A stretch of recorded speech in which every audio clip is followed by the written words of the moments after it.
A peaceful day in Greenhaven Park spiraled into an ordeal that would shake the town's core when Ambassador Daniel Price's children, Ella and Liam, faced unjust scrutiny from the local police.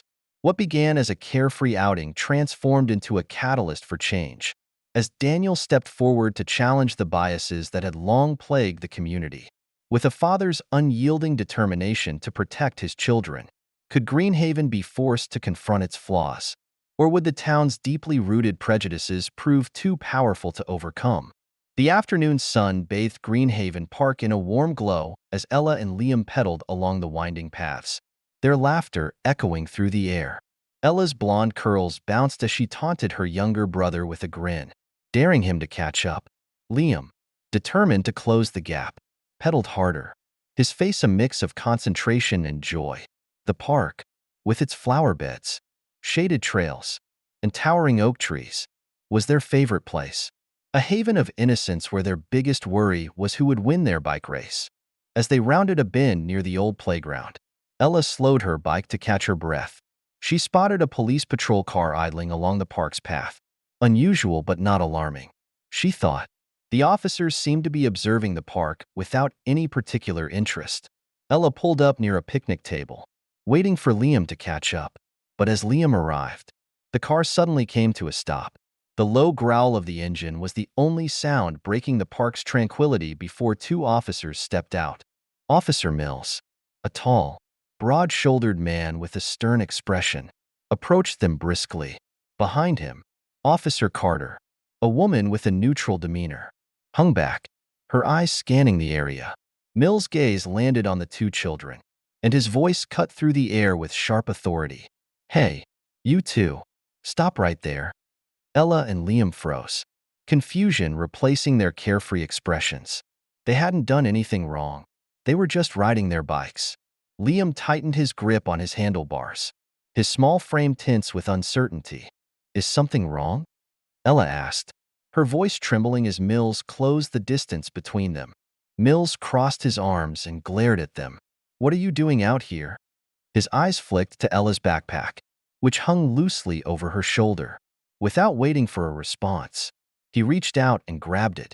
"Hey, you can't do that," Ella protested, stepping back as Mills rifled through the bag. Her cheeks burned with embarrassment and anger. Inside, Mills found only a library book, an apple, and some colored pencils. Nothing unusual, but his expression didn't soften. "Step back," he ordered, his tone cold and commanding. "We got a call about suspicious activity. Kids hanging around where they shouldn't be." "Suspicious?" Ella's voice cracked. "We live nearby. We've been here 100 times." Mills ignored her protest. Liam, mustering his courage, stepped forward. "Can we call our dad?" he asked, his voice shaking. Ella's hands trembled as she pulled her phone from her pocket and dialed. When her father answered, her voice came out small and choked. "Dad, the police stopped us. They're going through my bag. They said we're suspicious." In his downtown office, Daniel Price's heart sank. "Where are you? Ella? Are you okay?" he asked, his voice steady but tinged with urgency. Ella explained, her voice breaking. "We're at Greenhaven Park. Liam's scared, and they won't tell us why they stopped us." Daniel clenched his fist, his calm exterior barely concealing his anger. "Stay put. I'll be there in 10 minutes, he said before hanging up. As a diplomat, Daniel had spent his career mediating conflicts and advocating for justice. But nothing prepared him for the fury that surged through him now. This wasn't a distant policy issue. This was his family. Racing to the park, Daniel's mind swirled with emotions. Memories of teaching Ella and Liam about fairness and standing up for what's right clashed with the reality of what they were facing. When he arrived, his heart broke at the sight of his children standing by the patrol car, their faces pale with fear. Daniel's jaw tightened as he approached the officers, his voice calm but firm. "What is going on here?" Mills didn't falter. "Your kids were acting suspicious. We're responding to a call." Daniel's gaze shifted to Ella and Liam, whose wide eyes filled him with resolve. He turned back to Mills, his voice low and steely. "They are children playing in a park. Your behavior is completely out of line."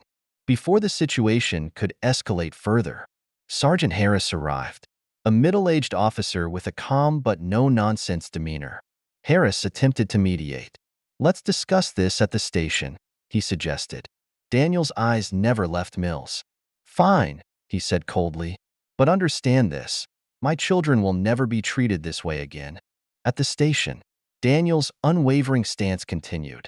As he demanded accountability, Harris offered placating explanations, citing protocol. But Daniel cut through the excuses, his words sharp and deliberate. "Protocol does not excuse prejudice. My children deserve better, and I will not stop until they get the respect they are owed." The video of the incident, captured by a bystander, quickly spread online. It showed Ella's trembling voice, Liam's confused expression, and Mill's dismissive attitude. The clip, tagged #Justice for Ella and Liam, sparked outrage. Community leaders, activists, and neighbors rallied behind the Price family, demanding accountability and justice. A town meeting was held, drawing a massive crowd. Daniel, joined by community activist Vanessa James, shared his family's story, calling for transparency and reform. "This isn't just about my children," he told the crowd. "This is about creating a community where every person is treated with dignity and respect." The crowd erupted in applause, their support galvanizing the movement. Protests, forums, and media coverage followed, shining a spotlight on Greenhaven's systemic issues. Despite backlash from some, including those who defended the police's actions, the momentum for change only grew. Under mounting pressure, the governor's office announced an independent review of the Greenhaven Police Department. The investigation revealed patterns of bias and recommended sweeping reforms, including disciplinary action for Mills and Carter, mandatory bias training, and the creation of a civilian oversight board. At a public meeting where the findings were shared, the community's collective voice was undeniable. Apologies from the police department marked a step toward healing. But Daniel reminded everyone that the work was far from over. "Real change begins with accountability and continues with commitment," he said. In the months that followed, Greenhaven transformed. The Oversight Board became a cornerstone of the town's governance, ensuring transparency and trust. Daniel, serving as an advisor, worked closely with leaders to implement meaningful change. Through his efforts and the community's resilience, Greenhaven became a symbol of hope and progress. For Ella and Liam, the park became a place of laughter once more. The memory of that day lingered but no longer held the same weight. They saw their father's resolve and the unity of their community, knowing that their voices had made a difference. And for Daniel, the journey was a testament to the power of standing up for what's right, a legacy he hoped would inspire generations to come.